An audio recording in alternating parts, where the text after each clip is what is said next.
are officially live on YouTube for the Tuesday edition of the Not Your Average Investor Show. I'm your host, Pablo Gonzalez. With me, as always, the man that particularly today's got some genius concepts, the man that particularly today is going to talk about generating cash flow, the man that particularly today is really counting on being a great co-host, and his name every day is Greg Cohen. Say hello, GC. Hello, everybody. That's why I call him GC. I forgot about that joke because we got the new thing.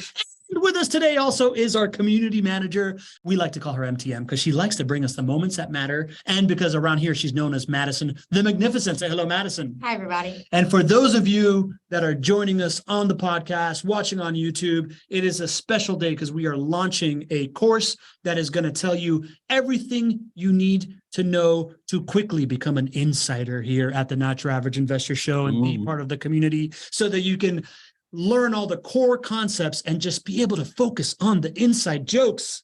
Go to it is a class that we like to call, what's the name of the class, GC?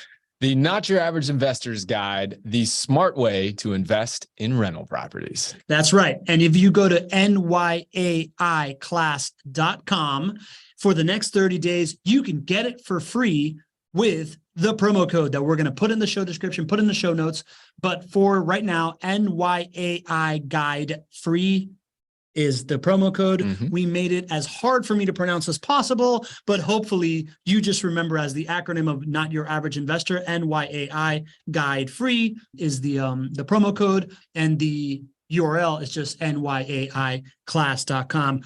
You're getting some gymnastics there with the mouth there. Luckily, I've been working out the I like that. We're going to make it hard for you. New York. All right, here we go. So before that, GC, what do we do around here? The roll call, baby. Oh, baby, we got Maury Leitner back in the house from LA joining us. Maury. All right. Becoming a regular. Whoa. We got Christopher Lee from Bernardino Beach. We got our leadoff batter, John Henning. Good afternoon, John Henning. We got the MVP in the house, Mr. Lee Bishop. Mr. Lee Bishop. We got the man everybody knows us from California, Noah we got Randari. the ringmaster of the Not Your Average Investor Show, Andrew Barnhill. We got Layla Powell in the house. All Layla right, Powell's Layla. also becoming a regular. It's amazing. We got Big Papa in the house. I love when he calls in Big when he Papa. calls in Big Papa. Jay Cohen, Greg's dad. That's why we call him Big Papa. So throw your hands in the air. We got the early bird checking in from Ohio. Mr. Dean Curry. Mr. Dean Curry. We got the touchdown maker. Shannon Baker. Shannon Baker. We got Gerard Wendling in the house, another regular. There you are, We Gerard. got our favorite name to pronounce, Aaron O'Neill. Into the lights. Aaron, love to have you here as always. Who else? We got the first family of the Not Your Average Investor Show, Ken and Carolyn Moline. We salute you. We got Stevie B, the new and early retiree. Stevie B. Woo! Big Congratulations. deal. We got a lady called Marilyn Cotterman from Homosassa, Florida. Home of the manatees, brother. Home of the manatees. Swim with the people. We got Amy Matthews in the house. Late night party. Amy Matthews. She stuck around for that. Oh, that's right. That's right. I She remember was that here now. for that. We got Eddie Harris from Hot Atlanta in the house. And we got Misty Johnson, past star of the show from the Denver area. Good to have you all together. Today, we're doing a preview of it, right? So on the class, we broke down all the different things that you need to know. One of the things that we broke down in multiple module is the thing that everybody likes to talk about, the cash flow killer. Dun, dun, dun. Dun, dun, dun. GC, when we talk about cash flow, what's important to know about cash flow? I think what's important to know about cash flow, number one, is that you have to be able to work with a provider that instills trust that the cash flow that you expect on the evaluation is based on data. It's based on things that really, really have happened over the history of that portfolio so that you're set up for success. So many investors come in because of cash flow into rental properties, and I don't think they fully understand that just one little bit off of cash flow in just one of these parts of the evaluation can mean catastrophe when it comes to negative cash flow situations. And so it's interesting because the cash flow is the biggest attractor to most investors, but it's also the thing that can swing to the opposite side if you're not knowing what to look for. Yeah. And that is what I learned as we went through the class. It's what ruins the experience. If that cash flow is not there, it's going to ruin the experience. Or if it's too negative, it's going to ruin the experience and you're going to exit too early and you're not going to get the appreciation, but that is part of the rest of the class right now. The other thing to know is we talk about cash flow here as the arm strength of the quarterback of the NFL. Most people in NFL circles overvalue that. I'm not going to get too nerdy on it, but it's the idea that, what you really want to look for, the line of demarcation for cash flow is that you're even to positive. So that way, as the investment matures, you can get to partake in all 5 of the profit centers. If you don't know the 5 profit centers, it's another reason why you got to go to nyaiclass.com so you can learn them all intimately, because right now we're only talking about cash flow. GC, when we're talking about cash flow and cash flow killers, there's 2 sides of it. There's revenue and there's expenses. There is. Right? So why don't we start with the positive? Let's start with the good news first. The revenue, GC. When we broke it down in the class, we broke it down as day 1 when you're walking into the investment, and then for the life of the investment, right? So day 1, when it comes to revenue, what does a smart passive investor need to look for when it comes to cash flow? Day 1 on the revenue side, you need to look for, is this asset already rented? Oh, wait. How about that? Yeah. That means that revenue's coming in day 1 when you close on the property. And that is possible. You do not have to buy an asset and wait months to renovate it, or months to renovate it and then months to find a property management company that will find a resident for you. No, you can buy an asset that is day 1 positive cash flow. And then that takes this whole cash flow equation, largely, it solidifies the cash flow equation tremendously. Otherwise, you're going on a number of variables and a number of assumptions. So day 1, the best way to protect your revenue is buy something that's already rented. That makes a lot of sense, right? So you are at least locking in the first period of positive cash flow. That's a way to mitigate risk, to not ruin the experience. Imagine if you buy a home, it's on spec, somebody hasn't rented it before, right? Like you're dealing with somebody that you may or may not know, and you get there, and the first 3 months you don't have somebody in there. That'll start you off with a real tough conversation around the dinner table for the next couple of months. Whoever's idea this was. Absolutely. I think it's what I would call a moment of truth for this investment decision. Came from a book that I read, but it talked about how different companies focus on these in critical moments where you're either going to love that purchase or that investment with them or not. And quite frankly, if you buy an investment property and it's not rented day 1 and it lingers and it doesn't rent for 2 months, it's hard to take that sour taste out of your mouth. Yeah, that makes a lot of sense. All right. So that's day 1, right? That is on the way in. Well, real quick question from Dean Curry, the early bird. He's saying, if you have any constructive criticism on the class, where should it be sent? You know what? There's a number of different places to send it. I think the best and easiest place is just to send an email to us. So you can send an email to info@jwbcompanies.com and fire at will. The more feedback, the better. Feedback here on the show, we would love, right? So in the chat here, Q&A, when appropriate, if it's not in the middle of a point or a topic that we're talking about, we would love to do that, and we'll kind of incorporate it into the show. Or Dean, you're part of the Facebook group, man. I'd love for that feedback to come in the Facebook group too, right? Like if you go to jwbfacebookgroup.com and join that, so we get the conversation going, and the other people's in the community realize that there's ways to contribute there. That'd be great too. Yeah. So tons of ways to do it, Dean. Whichever way you feel comfortable with. The class also tells you what to do as well. Just FYI, because it's a class. All right. So GC, day 1. Coming into the experience, we have that figured out. Is it rented is one of the best ways to make sure that you are not killing your cash flow as you're walking in the door. Now, talk to me about the life of the investment, GC. Like what are the ongoing things that could kill your cash flow when you're in there based on your investment? Well, on the revenue side, it's if they expect too much rent and if they expect rent to grow too fast in the future. And so expecting too much rent is, for an experienced professional property management company, they should be able to nail down the right expected rent, because this is, in essence, your job as a real estate professional, whether you are evaluating the value of the home price or you're evaluating the rent price. You do it the same way. You look at market comparable properties. And I should be the first to point out that not every home that JWB sells is rented at the time of purchase. So it doesn't mean that it is wrong to buy an investment property if it's not rented day 1. That's not always possible. But if it's not possible, that's where the strength of that team and their data, the market comparables that they look at, should show exactly the rent that they put on that evaluation should be demonstrated from multiple comparable properties surrounding that target property.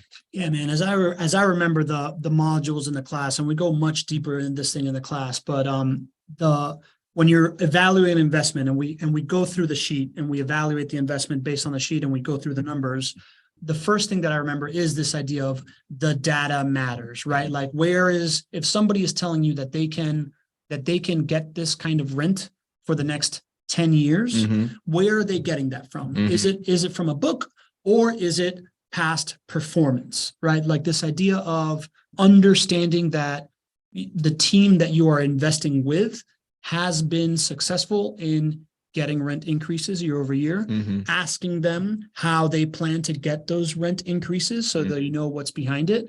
Things like that to me was really what stood out to me. Yeah, 100%.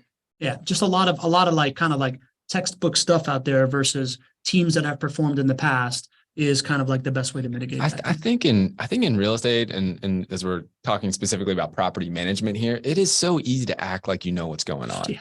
It's so easy because most of property management companies just simply regurgitate other data sources that are not their own. Yep. But in reality, you know how important that specific management style of that property manager is. And you know how important the construction of that home and the way that maintenance is handled is. And you know how important that relationship is with that resident. So it's so important. The details that property management company operates under are so important that you can't just regurgitate, industry-wide standards. It really doesn't apply, but almost everybody in this space does. Yeah. So then to recap, when it comes to the revenue side of cash flow killers, you're looking at an investment on day one. Is that number an actual number of a rented property? And then as you see that projection move out over the years, and you see it going up, and you see, how often it happens, it's asking the question of, is this based on past performance?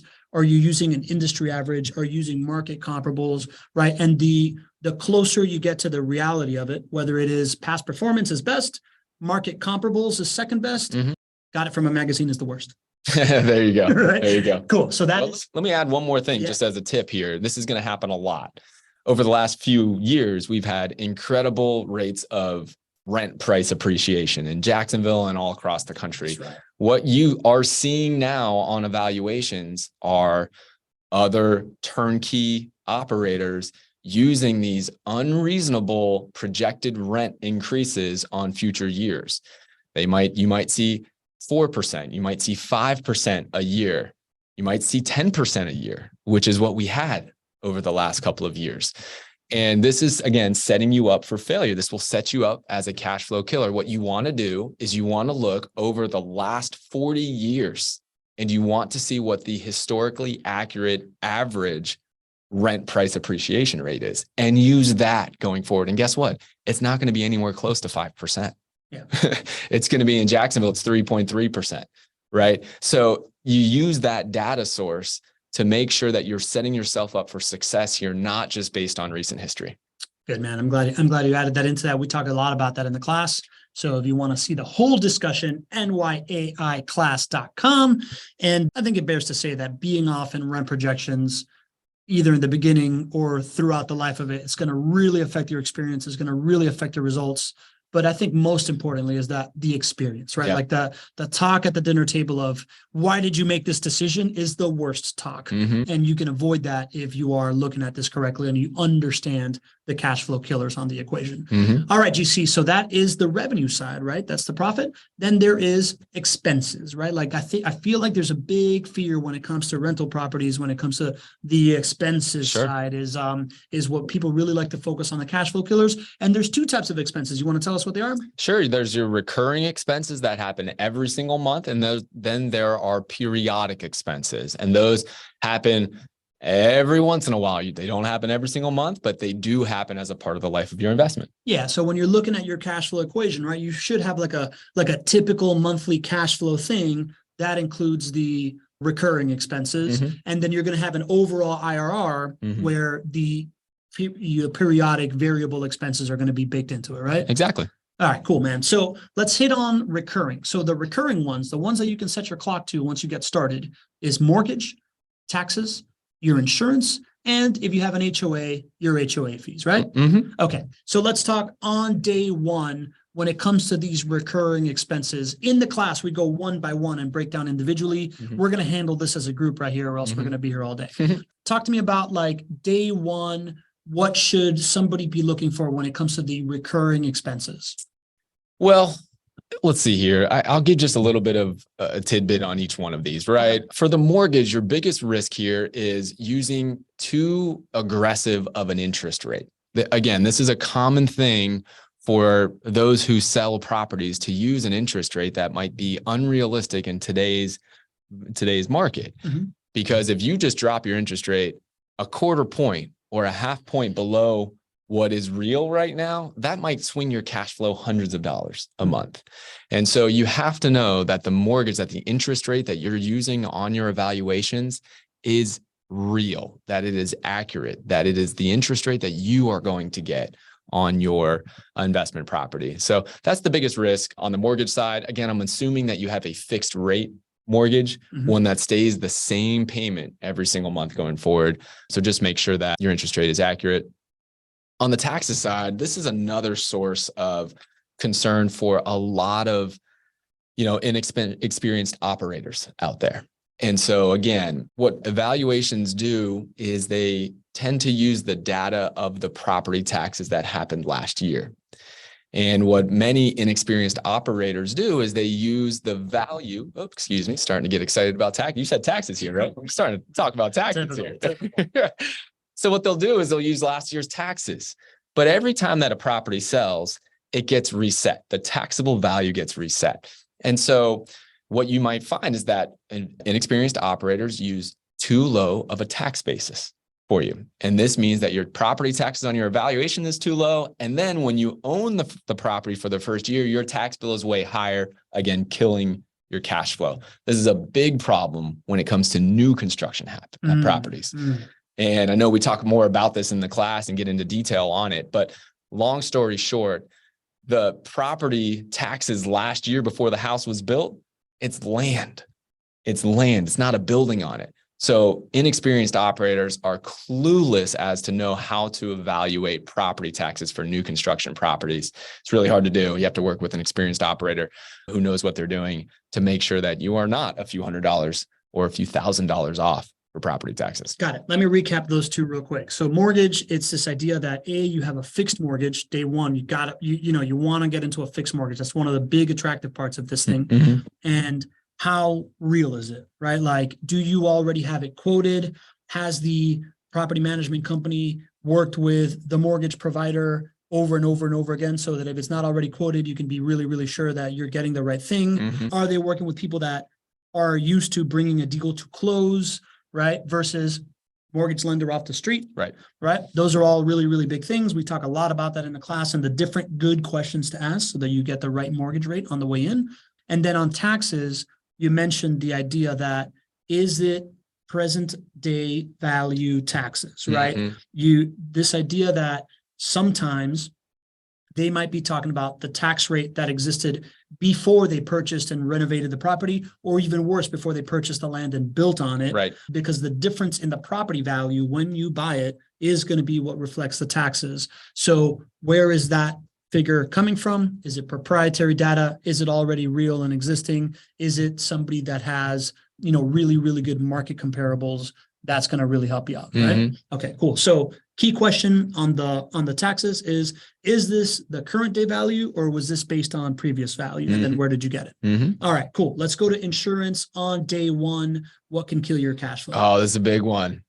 Put something in the chat if you have seen your insurance costs rise over the past year or two, right?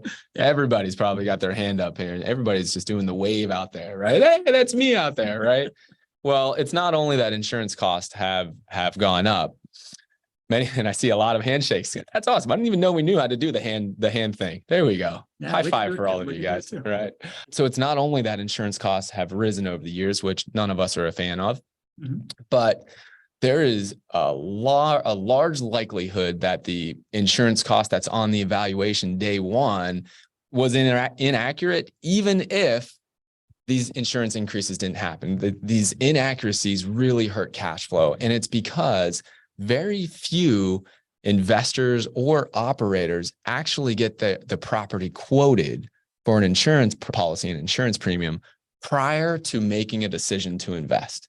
It's like people spend so much time trying to get the property under contract that they forget to go and verify and validate all of these little and big expenses along the way. And they think that, you know what, I'm just going to buy the property. I'm going to get into the closing. I'm going to, go under contract, and then I'm going to get it quoted. And what happens all the time is you might be $200, $300, $400 off of what the expectation for the insurance was on the evaluation versus what it actually comes back. And you're already under contract at this point, and it's too late. So the key takeaway here is that you need to either do this for yourself or need to work with an operator who actually takes your asset before you put it under contract and gets that quoted for a specific insurance policy with that premium reflected on the evaluation. It will save you hundreds of dollars in cash flow per year one, and thousands of dollars over the life of your investment. When it comes to this one in particular, the insurance cash flow killer day one, the big aha moment for me in the class is that this is the easiest one to get 100% right. Yeah. Right. Like the mortgage, you're kind of going in there with an understanding or a pretty good understanding. The taxes, you can have a pretty good understanding, but they're not like quoted, contractually signed. Right. The insurance piece is really just like, man, if you don't have it already quoted, already done, then they're just not doing a good job. Right. Yeah, exactly. So I think take that away from you here. Day one, this one should be signed, sealed, delivered, and ready to rock officially. Cool. HOAs, insurance, taxes, mortgage. Another big lesson here that I learned on day one is it's got to be on the sheet. Yeah. That's the first step. That's the first step, right? Like, I mean, you told me all these different stories of, I would imagine that the mortgage is on like every property eval, but who knows, but that there's plenty of turnkey operators that'll give you a sheet and it doesn't account for taxes or insurance or an HOA if it's there. So you just got to ask, make sure it's there on the sheet day one, and then ask the questions that we talk about in the chat, in the class, and you're going to be good to go. Let's talk about ongoing, GC. When it comes to ongoing, any kind of like nugget, I mean, these are fixed expenses, right? But like, are there any good nuggets that you can share? Yeah, I think the taxes and the insurance, those are going to go up. So what you need to make sure is that you have planned increases on your valuations for things like this to go up. For JWB, it's 3% per year for taxes, insurance, HOAs, those types of operating expenses. So plan for those to go up every single year. On the insurance side, you need to have a great teammate, which we do. And I would encourage you to have that person on your team to make sure that your insurance policies and premiums are always the best value for you. Taxes, not really up to you, right? You're kind of at the mercy. But HOAs is a place where many people are afraid of HOAs, partly because of the cost, but partly because of the risk that go along with HOA costs going up. Share a quick story with you. My very first property that I ever bought, and Big Pop over there, Jay Cohen, he knows this one. He was the person that helped me be able to buy my first investment property with a loan from him. And when I put the evaluation together and I talked it over with him and said, hey, Dad, can I get a loan? I want to buy this investment property. I put in $175 a month for my homeowners association cost. Well, that's what, the rate was. That was the monthly payment at that time when I went under contract. By the time I closed, like 45 days later, I got a letter in the mail that said, guess what? Your HOA dues have gone up to $225 a month. And I was like, what? And he's like, yeah, we did something special with the pool, the HOA association. We did something better with the pool and the gate and yada, yada, yada. And what I quickly realized was, wow, that's $50 a month of cash flow that's out the door. That's $600 a year of cash flow out the door. And I had no knowledge of it, no warning of it, very little control. And I realized the difference between investing in a community where you have zero influence really over a budget and where people don't have an investor mindset versus investing in an asset where an HOA can be of big value for you if the investor mindset is there and you have a high degree of influence. So that's why we focus on communities that have low HOA costs, that are not out there funding pools and gates and other things that our communities do not need so that we can make sure that these investments work for our clients. And at the same time, we cluster our influence. So in our neighborhoods, as you all have seen, we just dominate 4 areas in Jacksonville. We've done this since 2006. Well, in the communities that have an HOA, it's not unusual for there to be 60, 70% of the community a JWB investor, right? When that happens and something comes up for a vote for the HOA as to, do we want to, build a security gate, which might increase your HOA dues by $100 a month? The answer is no, because of the influence. And of course, our clients rely on us to, of course, advise them of those decisions. So making sure that that investor mindset is there, meaning look at the number of investors that are in that community, and then also making sure that that influence is clustered is really critical. And then when you have that, HOAs can be a great thing for you. They can provide a lot of value if you take care of those 2 things. That's a great story, GC. One of my favorite parts of class, one of the big aha moments of the class was you just kind of breaking down the different things that an HOA can invest in that they think is a good investment for rising rents versus what's not a good investment for rising rents. So, I mean, we can go on for it too long and never finish this course, but check it out, nyaiclass.com, go to the HOA section, and you'll see Greg kind of like talking about, he just teased one, is the gate, right? Like a gate does not drive up rents for renters versus other things that you can invest in that can, and the common mistakes that people like to vote on. So takeaway is, when you have an HOA, be in an HOA that has an investor mindset, whether it's a bunch of other people are investors versus owner occupants, or, best case scenario is if your property management company or your turnkey provider, or even better, your vertically integrated provider already has a majority stake there and has people on the board of the HOA. Yeah. Which does happen at JWB. That's best case scenario. But really, you don't want to be, arguing with the families that live there that have a kid that want a pool or whatever, because they just want it for their quality of life versus rent going up in the neighborhood. There you go. All right. Got you. All right. Variable costs. Variable costs, you see. Okay. There's 3 big ones, right? No, 2 big ones. Talk to me about them. I'm glad you brought those up. 3 big ones. The 2 biggest pain points that you will have as an owner of rental properties are maintenance cost and vacancy cost.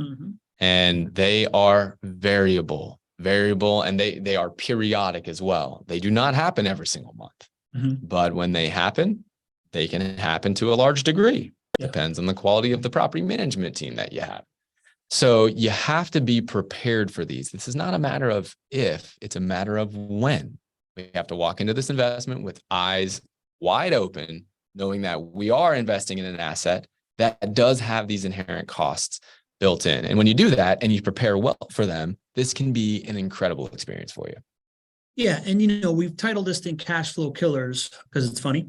But also, when it comes to these variable costs and when it comes to being cash flow killers, these really do feel like the Nightmare on Elm Street of the cash flow killer thing, right? When you talk to investors, this is what they bring up, right? Like when they're like, yeah, but what if, as soon as somebody moves out, I lose it? Or what if this big maintenance expense happens, right? Like these are really the things that scare people. So I think we spend a little bit of extra time on these. GC.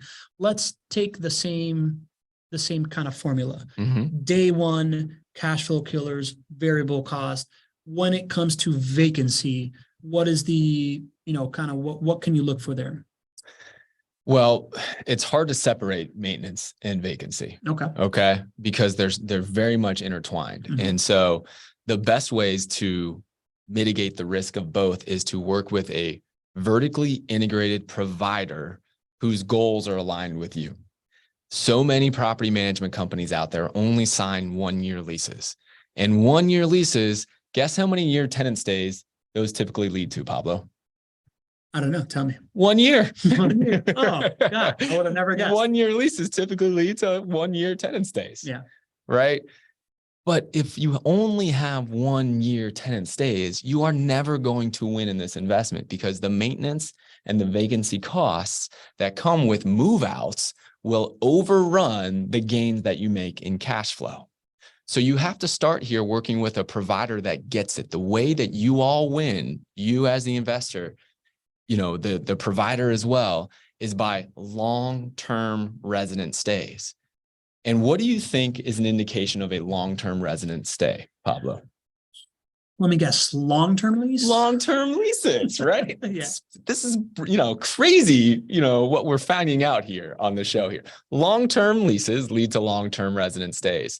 And so what most people don't understand is that when your resident is living in your home and they're paying you market rent, you are overperforming when it comes to cash flow, because your maintenance costs and your vacancy costs are typically a lot lower than what the expectation is for the cost there while the home is occupied. And that's why JWB tries to build up year after year after year after year of a surplus of cash flow. A surplus meaning that your costs on the maintenance and vacancy side are a lot lower than what the expectations are, because we know when that resident moves out, you're going to give some of it back. Mm-hmm. But if we only sign 1-year leases, and if you are only accepting 1-year leases, your surplus is not large enough to overcome the deficit.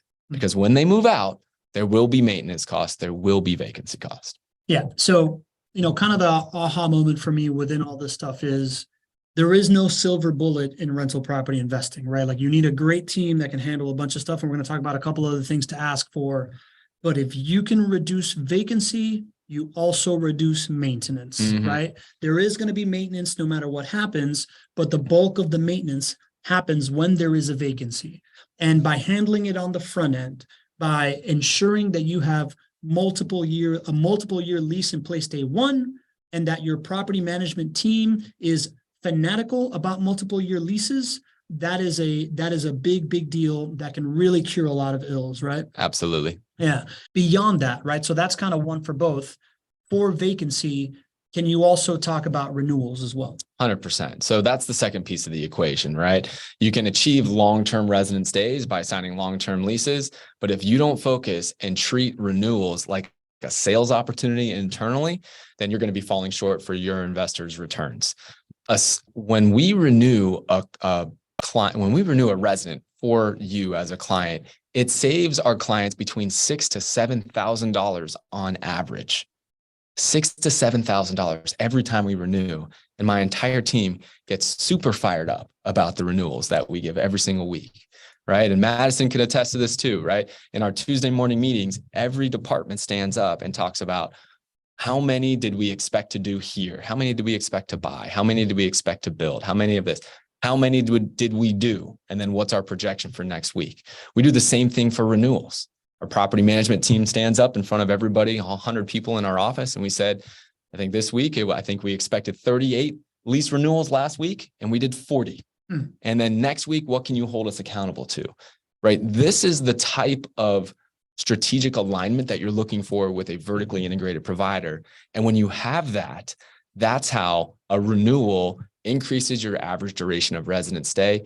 And you're basically deferring the time for when you're going to need to give some of that surplus back. Yeah. So on day one, when you're walking in the door, you're dealing with your property management partner, the questions to ask are, how long of a what's your typical lease signed, right? First is, how long is my tenant in there for right now? What is your typical length of your lease? And what is your average renewal rate? And what is the average tenant stay that you have? Give me that data. And the better those numbers are, the better your experience is going to be. 100%. So those are the questions that you want to ask day one when it comes to vacancy. But we have another question here in the chat, which I think you're going to love to answer. Love it. Chris Locke says, without long-term multi-year leases, can't vacancy costs be avoided by adding in like a 60-day clause for renewal and great communication with a tenant?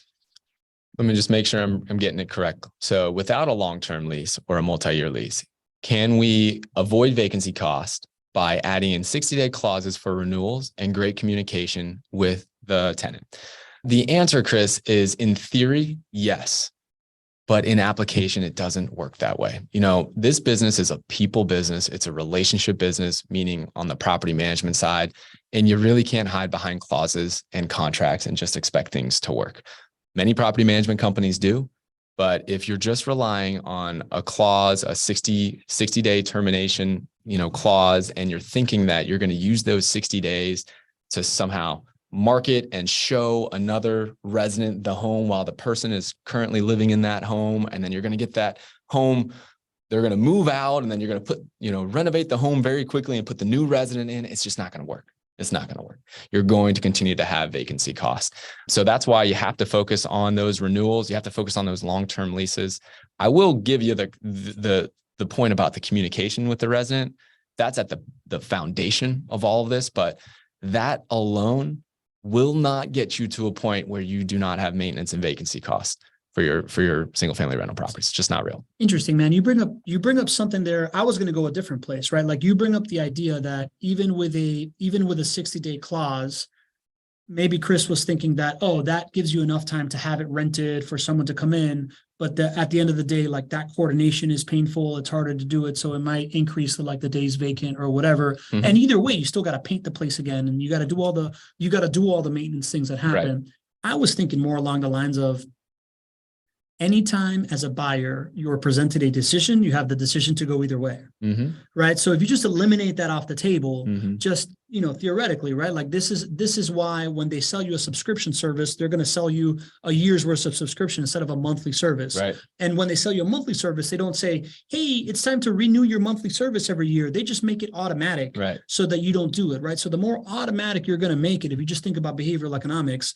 the more it's going to go in your favor. Sure. If that's the case, in everybody's favor, man. Like I get 60-day renewal notices in my rent. Mm-hmm. I hate it. Mm-hmm. It's a bad experience. And every single time I think about it, mm-hmm. even though I'm happy, I still think about it every single time I get it. Well, it's interesting. So, the act of renewing for us actually starts even before the 60-day mark. Yeah. So we have that communication where we share that renewal opportunity with the client. Yeah. We share how much it costs to go and find a new home, mm-hmm. and why we believe this is the best value for them. We share the new rent rates of other homes in the areas if they're looking to find another home to rent, if they're concerned that rents have gone up too much, which is a common concern right now.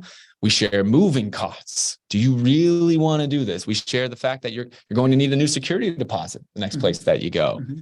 All of these things. So we have this open communication, and it's done in a friendly, positive manner, a consultative manner. Yeah. But it actually starts well before the 60-day mark. So the communication is there.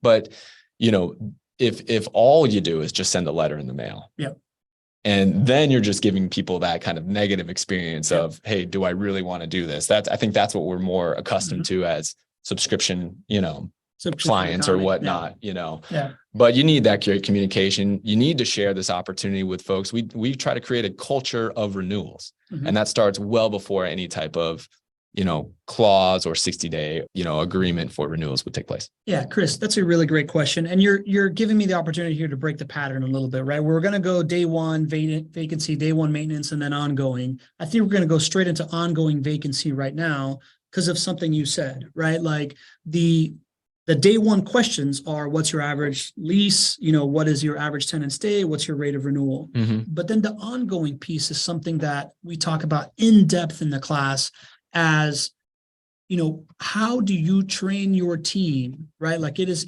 the ongoing kind of like operational thing of, are you Uncle Lou's property management service, or are you a real professional property management service? And, one of the things that you just kind of alluded to, GC, is that you don't train you train your team as a service team, but you also treat renewals as a sales opportunity. It's more of like a sales training. You want to kind of just talk about how professional property managers treat renewals when it comes to ongoing vacancy costs? Completely different. The landscape out there for most property management companies is they do not even track renewals. They don't have goals set on renewals. And the reality is, because most times you need to follow the money. When they renew when they renew a resident for you, they make less money than if that resident moves out and they put a new resident in place. Just follow the money. They don't have a big incentive to think like we think in here as investors. But I know how painful it is when a resident moves out. I know that it costs between $6,000 to $7,000 in costs when that resident moves out. And I know how valuable it is for me to avoid that for you. And so our entire team is trained and has goals associated with the outcome that we want to achieve. And they're incentivized to create those outcomes. So our business plan is built off of renewing 70% of leases. And our team has overperformed that. In the past, the goal was 65% until we beat 70% for a few years now in a row.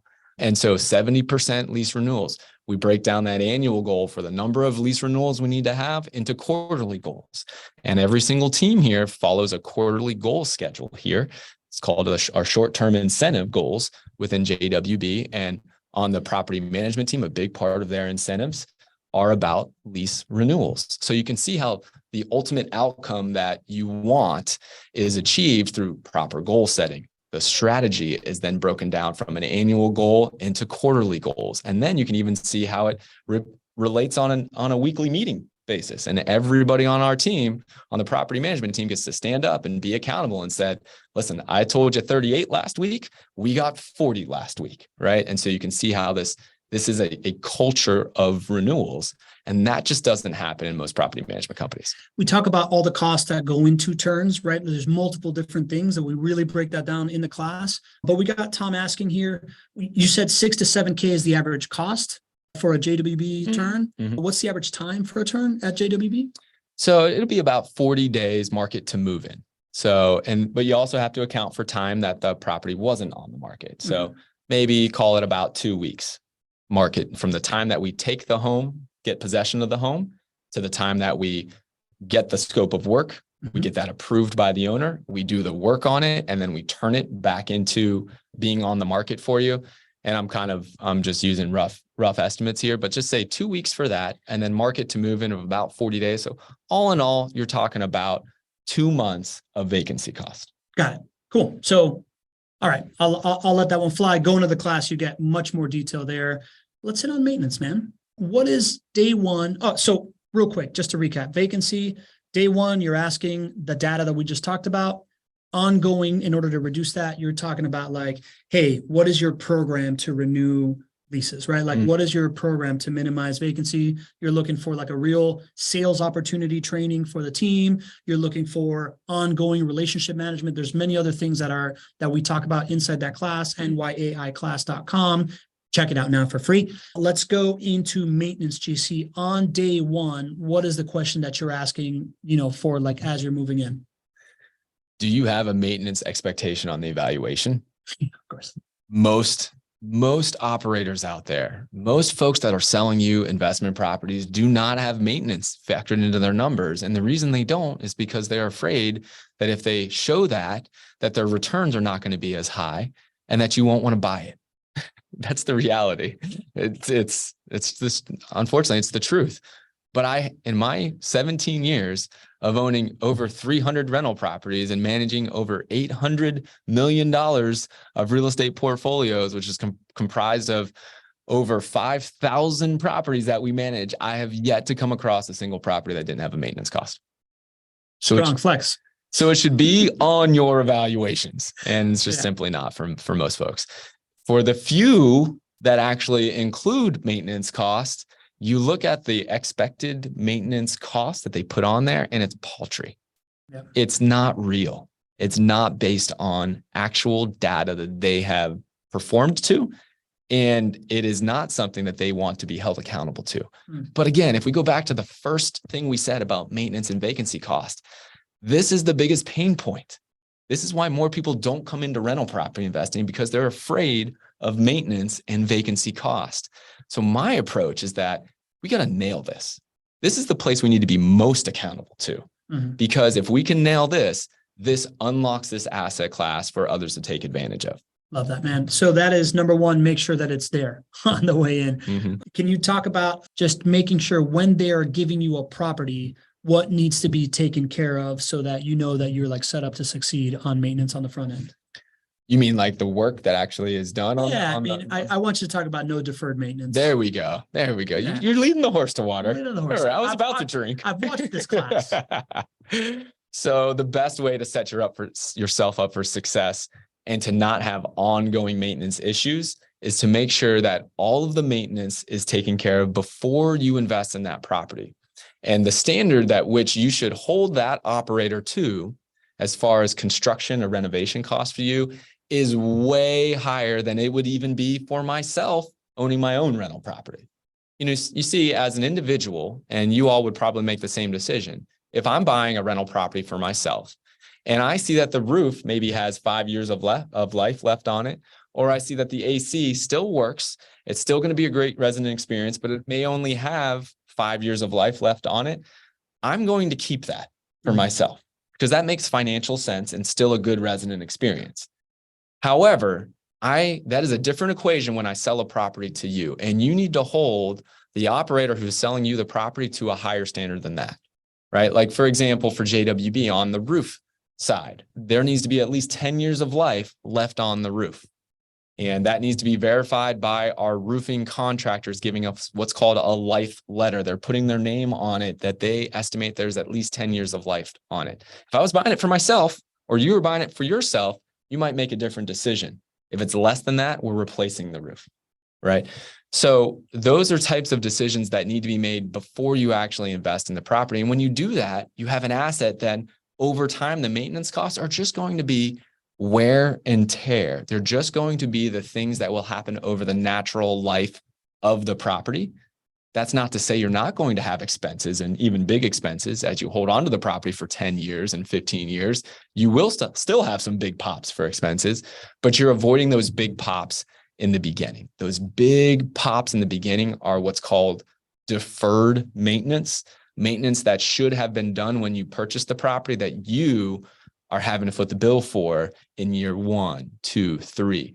That is a cash flow killer. Yeah, man, that's a huge cash flow killer. That's a big part of the cash flow killer's maintenance piece that we talk about, this deferred maintenance, making sure day one, hey, is the roof solid? Is the AC solid? Is the plumbing solid? Is the electrical solid? And then beyond that, we go into really big detail about other construction materials, right? And what you want to look for there. It's not always kind of counterintuitive, but we go into detail there on like flooring and surfaces materials and different things that also prevent that maintenance ongoing as well. GC, as we wrap this up, the big thing that I understand from this part of the cash flow equation, right, is that the property management, the professional property management is so crucial. And one of the big things that I took away from the overall lessons of the class is that these numbers are driven by individuals, right? And the most valuable part of the class for me was, yeah, sure, I understood these numbers as the cash flow killers, and we go through it in detail, line by line, of like what to look for, what questions to ask. Mm-hmm. But counterintuitively, the part of the class that talks about how to pick a property manager, really is, I want to tease that a little bit, because the big aha for me was, if you get to a certain size in a property management company, right? Like if it is professional enough to have a certain critical mass and economies of scale and level of staff, then you have a department that is managing per metric versus a person that is managing a portfolio, right? And if you have one department that is managing vacancy, one department that's managing maintenance, one department that's managing pre-construction, one department that's like just in charge of reducing that turn cycle, one department that's just in charge of getting you to closing so that mortgage payment is what it is on the front end, and the insurance thing is on the front end. Man, like that to me was the biggest aha out of all of it. So I want to, this is kind of a summary of the cash flow killers, but I really think that the part of like how to pick a property management partner, which is a whole nother module in the class, was really eye-opening based on that alone. Well, and I love that you brought that up here, because that is one that is very easy for you to identify in the interview process of working with a potential property manager, right? When you call that property manager, if they don't pick up the phone, it's probably a sign that they're out running around, putting out fires, and that they probably will not be there for you when you need them. And so that's one of the challenges, right? If you're running around putting out fires, you just can't be there. Your communication is not great. But there's a different, more insidious, more costly approach there, or more costly factor to that approach. And that is when you have specialization of labor and focusing on metrics and designing workflows and hiring and training talent to accomplish that metric, you wind up with an overall better equation, a better experience, and better net returns for your investors. Because frankly, if you are just working with one property manager who is solving leasing, maintenance, handling any evictions, in charge of marketing, sales, all of those things, what you're going to wind up with is lack of focus, lack of refinement, lack of advancement, lack of progress, lack of continuous improvement. And again, you're buying this to hold on to it for a full market cycle. Think of 10 years. I just think about 10 years of growth from JWB, right? 10 years ago, we were not the company we are today because we have specialization of labor and that commitment there. We're able to produce better returns today. 10 years from now, we're going to be even better, right? So don't put yourself in a position where you have that lack of specialization of labor, because over the full market cycle, you're just not going to achieve as much as you possibly could with that provider. Good stuff, GC. I think that this was a really good encompassing kind of like preview of what the class is. Again, we go specialization of labor in the class. We go into each one of these things, tell you a bunch of it, talk about tax savings, talk about property management, talk about the order of operations, like how should you make this decision, talk about the most important profit center, right? Like, and break all that stuff out. What am I missing? Yeah. Most profit center, right? Home price appreciation, cash flow, taxes, inflation hedging and profiting, debt pay down, like a bunch of FAQs that you're going to have. And we nail it all in under 2 hours, which is really consumable. And it's funny. Well, I don't want to toot around a horse, but I laugh. I had a blast. Just a little bit of funny in there too. Lee Bishop, you may have heard of him. He's the MVP of the company. I have heard of Lee's name. So to no surprise, Lee is saying, I am up to module 14 and think you are doing great. I see some things that are minor that jump out to me. You stop the introduction part. That is this is Pablo, this is Greg. You stop at 10 and 11 and 14. That's right. We have like a trademark introduction part. Also at 11, you say we manage thousands of homes. So why not say you manage 5,000 homes? It sounds more specific and more impressive. We love the feedback. We want to get feedback like this. This is draft one of the class. Lee, I promise you that you're going to get way more. This is Pablo, this is Greg on the next one. But this is why we have a community. It's because you are our trusted advisors. Just like Lee is giving us this stuff, we're going to take all this into account, and when we release it and actually charge people for it, we're going to make it 10 times better. Before right now, just so you know, it was at least 60 hours of our time. So this is great. Put a lot of work in, man. I love that feedback, Lee. We want more feedback exactly like that. Whatever is missing, bigger concepts that you wish were there, let us know. Go to nyaiclass.com. You can get it for free for the next 30 days if you use the code NYAI guide free. And that's going to erase the thing when it's checkout time, right, Madison? It's like when you're going to click in and you're going to go into the checkout. When you put that in, it's going to zero it out. So you get it for free. It's awesome. We want to hear from you. We want you to take it. We want you to send it to your friends, right? Like, don't keep this a secret. Give it to them for free. This is $1,000 thing that you can give out to people, right? So go pull that lever, give somebody a break. Last question here. Ken Moline asks, how does JWB handle an apparent construction defect that doesn't show up until 4 to 5 years after initial construction? Doesn't happen very often. If there was a construction defect that happened, we would handle that on a case-by-case basis and make sure we do the right thing by everybody involved. So not a real protocol because it just doesn't happen, but that's where you fall on the core values of a company to do what's right. That's right. There you go. Lee also says, I love that it drives people to the show and the Facebook group page at registration. So I forgot to say that the more people we give this class to, the more people that are going to join us in the community, right? So give the class to your friends, nyaiclass.com, NYAI guide free if you want to hook them up for frizzle. GC, this was really fun to do with you. This is great, man. I just think of, we talk often about these milestones that we've reached as a community. And I know that I look at today and launching this class with all of my favorite friends here and all of you here as a big milestone. I think about, my personal journey of not being comfortable being a thought leader and not being comfortable being an educator many years ago. And you all have, made me really comfortable now. And, if you'd asked me many years ago if I would have been comfortable putting a course together. I just wasn't. So I wanted to say thank you to all of you for helping me personally in this journey. I ask for your continued feedback. Thank you, Lee. That's a very MVP-like move to be at module 14 already, so I'm not surprised. And, this is just the beginning for this course.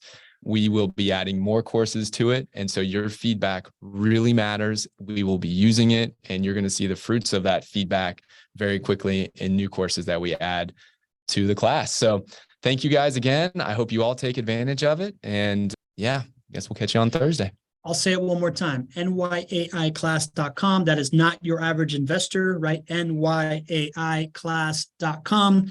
Go check it out, get it for free, send it to your friends. And whatever you do, don't be average.